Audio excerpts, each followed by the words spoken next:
I personally want to insist that we have reached a point where the window for amendments must be closed. We cannot keep changing and amending and collecting views forever.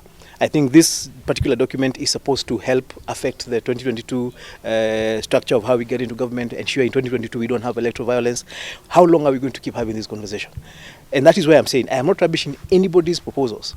If you have proposals that you think can be considered by Kenyans, make them into a proposed constitutional amendment as well.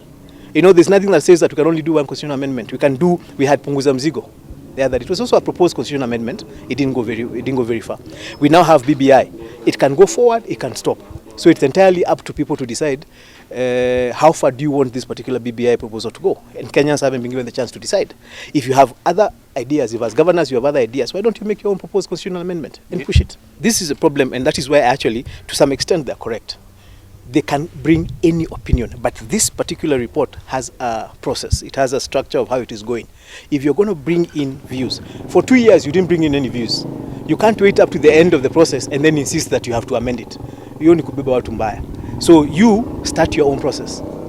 Bring in your ideas. Put them in process. This is an idea. This is a process that we have used Kenyan money, money that belongs to the public. Let us take it to a logical conclusion. We need to finish it at some point. Either say it doesn't work, leave it alone, or take it to the logical conclusion and actually make amendments to the constitution.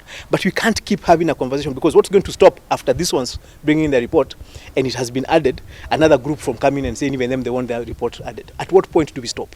And why do you imagine that you are the most important person who must stop the process, and if you're not considered and you rubbished the process? Remember, the people who, and this is a problem about why they're in trouble, the people who are now insisting they need to give in a report, to give in their ideas into this report, have rubbished it for 2 years, have rubbished the BBI process, have said it doesn't matter, they have called it many names. Now that they have realized it's not stopping, they now have conditions to support it. As far as we are concerned, they don't have to support it.